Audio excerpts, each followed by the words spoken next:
Um jogo que, como o Bruno estava falando agora há pouco, bem disputado. Para a média do futebol brasileiro, dos jogos que nós acompanhamos, um jogo muito bem disputado, equilibrado, até nos números que eu vou citar já aqui pro Bruno falar. Realmente um jogo interessante de acompanhar e o São Paulo sai perdendo, mas vendeu caro essa derrota.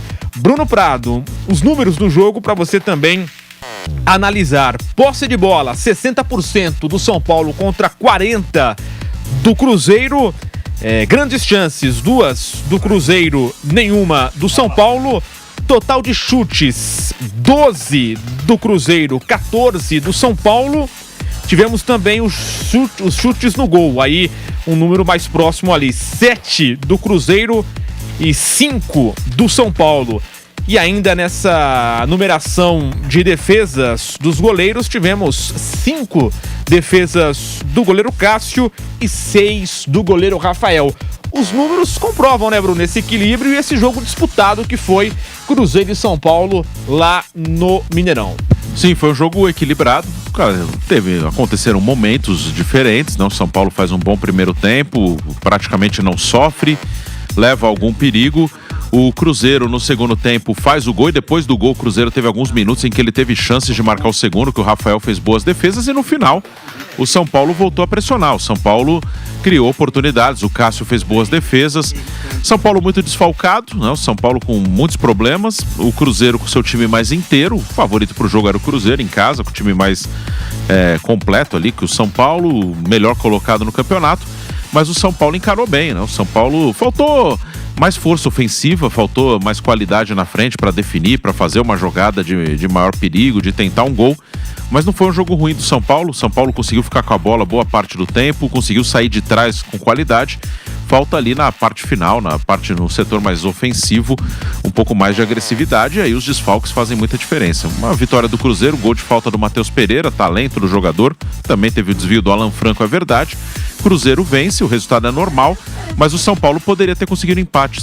Foi um jogo igual. São Paulo, acho que o empate mostraria melhor o que aconteceu no jogo entre Cruzeiro e São Paulo, mas futebol também é eficiência. O Cruzeiro foi eficiente, fez o seu gol, São Paulo não conseguiu marcar, então o time mineiro sai com a vitória, encosta no Flamengo, tem a questão dos jogos a menos, né? Passa o Palmeiras, amanhã os dois jogam, mas o Cruzeiro segue muito bem colocado no Campeonato Brasileiro.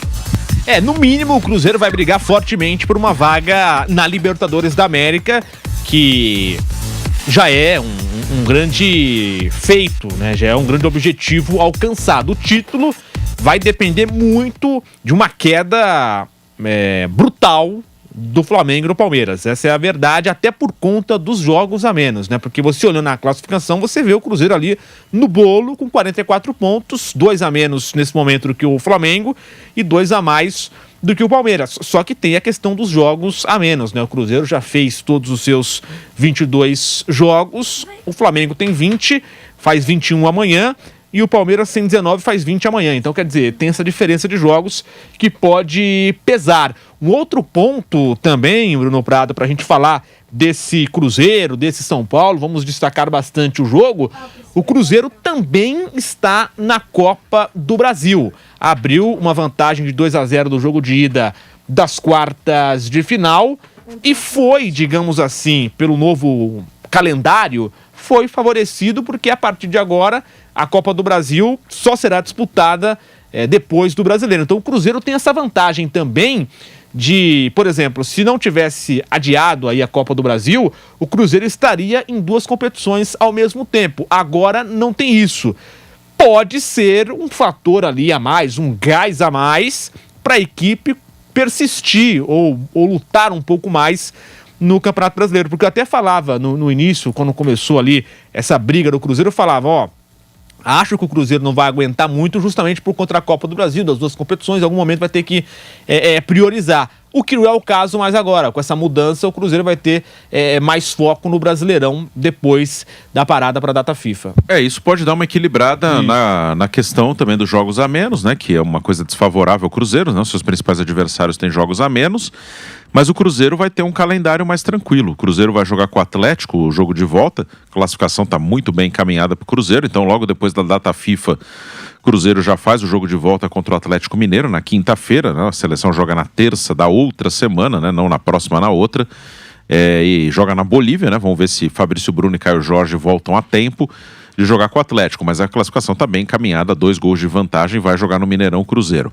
E depois desse jogo de volta, o Cruzeiro só volta a jogar pela Copa do Brasil depois do Brasileiro. Então depois desse jogo com o Atlético, o Cruzeiro, pensando no Brasileiro, ele só vai ter Brasileirão, ele não vai ter mais nada, até o fim do campeonato. Então o último jogo do Cruzeiro por competições paralelas antes do fim do Brasileiro é o jogo de volta com o Atlético. Depois, se o Cruzeiro estiver na semifinal, e provavelmente estará, da Copa do Brasil, ele vai jogar só depois do Campeonato Brasileiro. Então isso pode ser uma vantagem. O Cruzeiro vai ter semanas de descanso nas datas Comebol, né? Nas datas em que os outros vão jogar Libertadores e Copa Sul-Americana. Então essa questão do calendário, ela pode equilibrar essa questão dos jogos a menos. O Cruzeiro vai ter essa vantagem do descanso nas datas Comebol que o Palmeiras e o Flamengo não terão.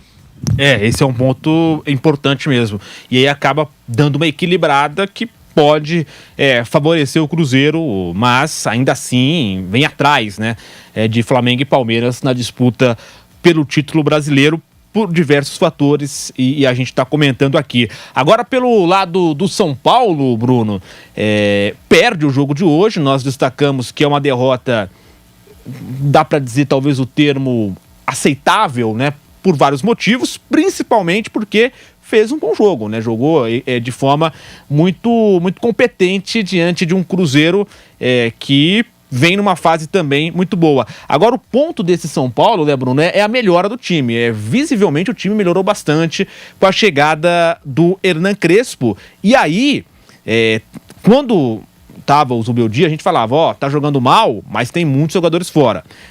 Agora o time tem muitos jogadores fora, inclusive Oscar e Lucas, que são 2 peças fundamentais, e o time tá jogando bem.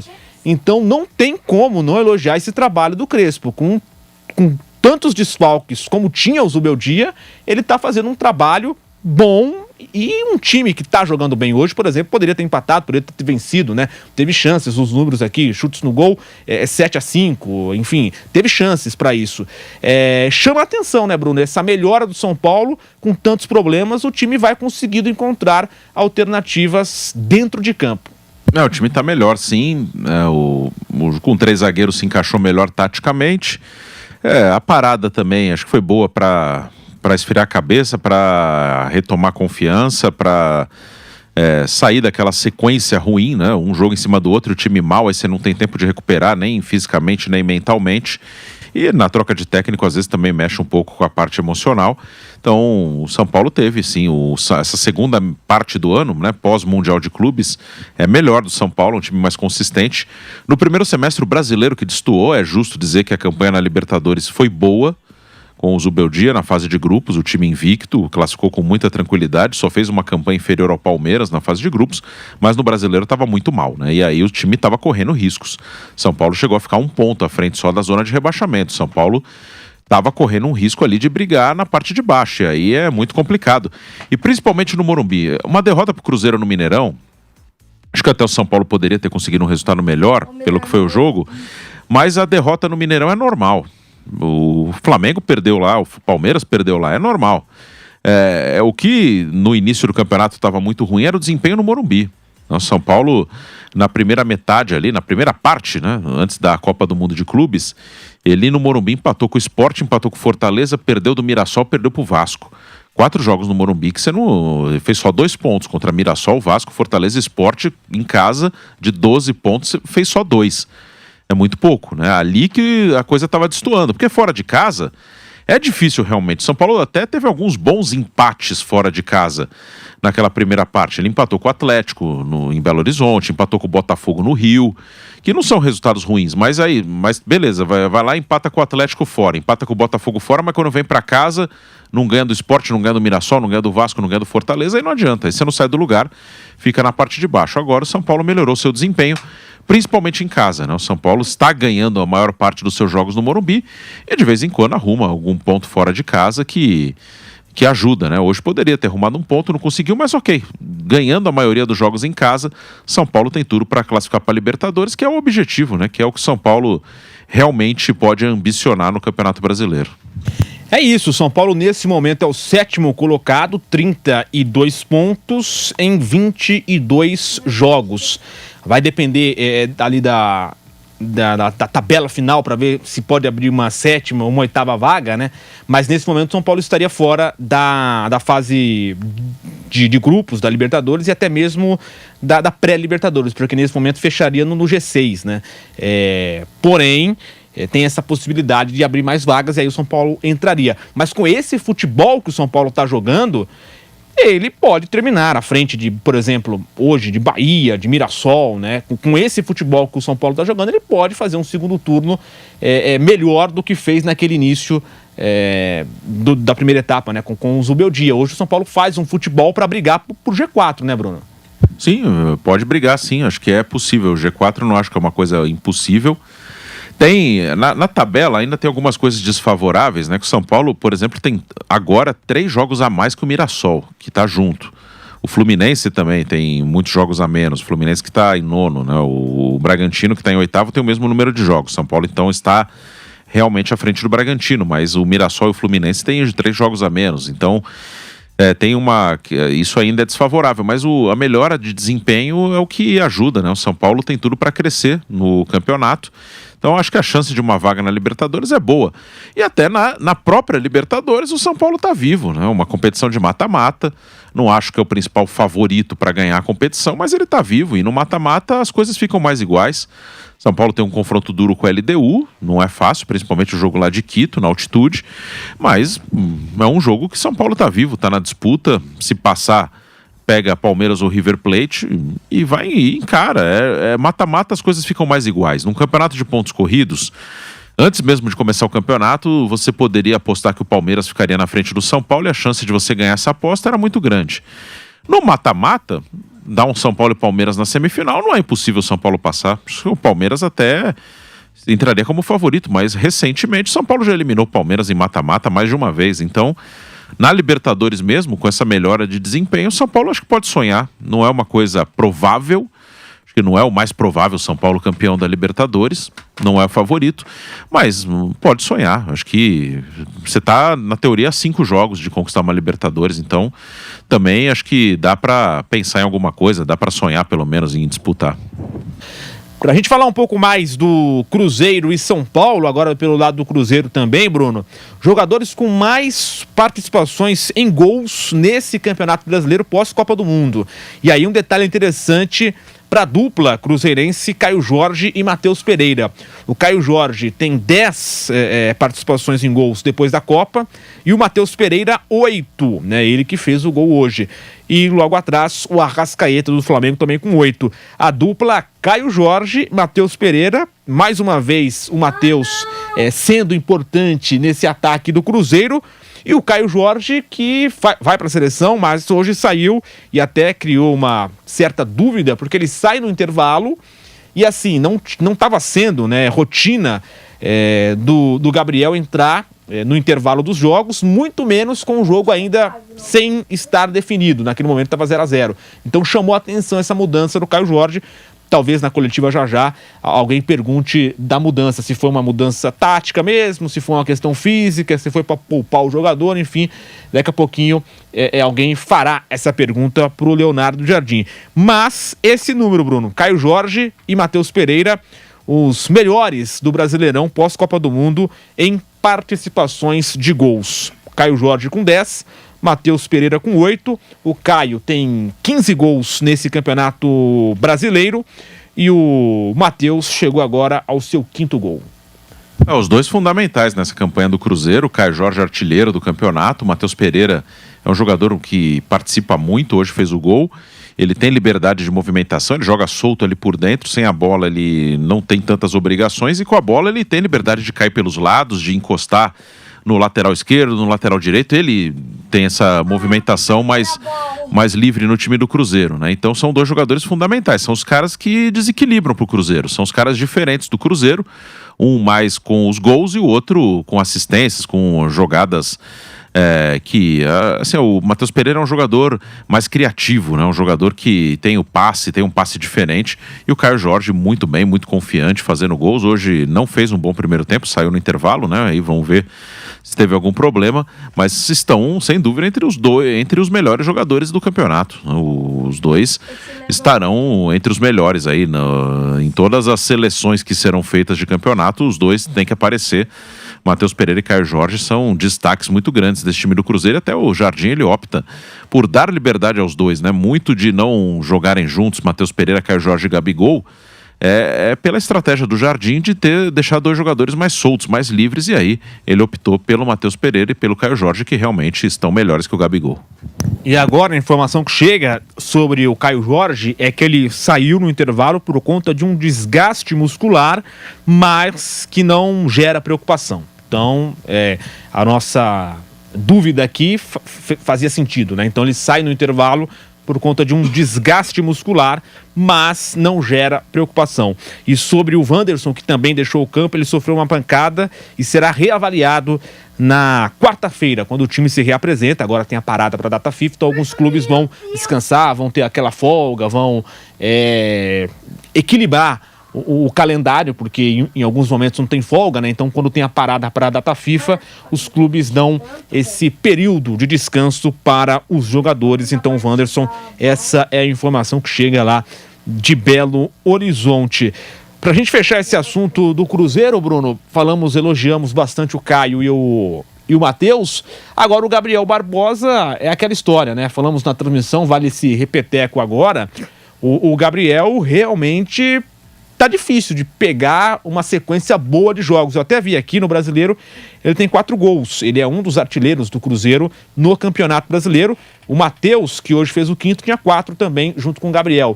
Só que, assim, com a bola rolando, né, com a bola no pé, dá pra ver o Gabriel com alguma dificuldade até de entender as jogadas. Teve aquele lance que ele finaliza para fora, poderia ter sido mais companheiro e ter dado ali o passe ou o cruzamento para a área. Enfim, é um Gabriel que realmente, não sei se a palavra, não sei se decepciona, porque ele já vinha numa fase ruim, mas chama a atenção, você até citou, né, o 3º ano seguido, que o Gabriel não consegue ser aquele Gabriel do auge, né, Bruno? E começa a ficar cada vez mais difícil imaginar que ele possa retomar o que ele já mostrou, vai ficando mais velho, e quando entra num período assim muito longo de ele abaixo, deixa de ser uma fase, né? Passa a ser já a realidade, que aí tem vários fatores que podem explicar. É difícil a gente definir o que é, mas o Gabigol nunca teve uma lesão grave, né? Isso aí não acredito que tenha nenhum problema físico. Pode ser alguma questão mesmo dele, assim, emocional, no sentido de ter dificuldade hoje para se concentrar totalmente no jogo ou na carreira. E às vezes não é nem de sacanagem, às vezes é uma questão de já ter alcançado os seus objetivos, e às vezes naturalmente o ser humano dá uma relaxada quando já alcançou os seus objetivos. Então pode ter essa questão, né? O Gabigol, ele já com certeza ganhou muito dinheiro no futebol. Aqui no futebol sul-americano ele já conquistou o que podia conquistar. É ídolo de um clube grande como o Flamengo, e alguns sonhos que ele poderia ter na carreira, eu acho que ele já desencanou, né? Como Europa, ele teve uma passagem lá, não foi boa, não imagino que ele tenha na cabeça dele a possibilidade de retornar. Jogar uma Copa do Mundo, ele não jogou, e também acho que já não passa na cabeça dele. Aí é um puro chute, só ele pode dizer, se um dia ele quiser, ou talvez nem ele tenha total consciência disso. Mas aí me dá a impressão que quando ele não foi à Copa do Mundo do Catar, talvez ali ele tenha desanimado um pouco, né? talvez na cabeça dele uma possibilidade real. Ele fez um bom período, ele teve algumas oportunidades na seleção, principalmente em 2021, ele esteve em quase todas as convocações em 2021, esteve inclusive na Copa América. Talvez ali tenha desanimado e assim, o Gabigol, ele começa a jogar no profissional do Santos desde os 16 anos, né? Então, ele tem uma rotina de treino, concentração, de foco desde muito novo. Talvez em algum momento, mentalmente, ele já não consiga manter, né? Tem um cansaço mental aí, que, como eu disse, não é proposital. Não acredito que o cara faz isso de sacanagem. Não vou fazer as coisas do mesmo jeito. Chega uma hora que talvez tenha um limite, um cansaço mental, e vão dizer, ele ganha muito bem para isso. Ok, é verdade, é muito bom ganhar o salário que ele ganha, com certeza. Nunca cheguei nem perto de ganhar o que ele ganha, e ele construiu isso ao longo da carreira dele. Mas não é só o dinheiro, porque com coisa boa você acostuma fácil. O Gabigol, ele ganha muito dinheiro já há bastante tempo, então isso já é uma realidade para ele. Não é uma coisa nova assim que vai, não, pô, nossa, agora olha o que eu tô ganhando. Não é uma coisa, já é uma realidade para ele já é um homem rico. Então já não é uma... Quando tem uma coisa boa, você já traz isso para sua realidade muito rápido. Então não é o dinheiro que vai mexer com ele agora, né? Agora são outras questões, e talvez os objetivos que ele tenha ainda para a carreira já não sejam objetivos que mexam mais com ele, né? Então, acho que, como eu falei, até uma coisa que não é intencional. Não acho que ele tá de sacanagem, nada disso, mas acho que chegou uma hora que as motivações já não são as mesmas. Um exemplo, né, do próprio Neymar. Eu imagino que a última grande motivação dele, do Neymar, seja jogar a próxima Copa.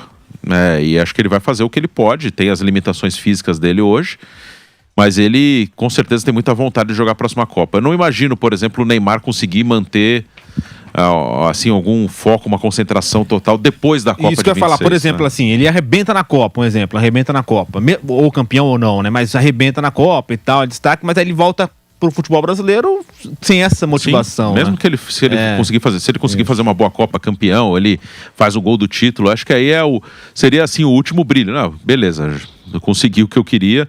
Ou se não conseguir, se for mal, se ele vai pra Copa ou não vai pra Copa, ou não, acaba não sendo chamado, enfim. Também acho que é a última, acho que ele não pensa na Copa de 30, não dá mais, com certeza não. E também não tem mais objetivos, acho que, de voltar para a Europa, tem já suas limitações físicas. Também não é um jogador que dá para imaginar uma temporada inteira dele em alto nível. Então também acho que talvez seja o último grande objetivo, e o Gabigol talvez não tenha mais nenhum grande objetivo.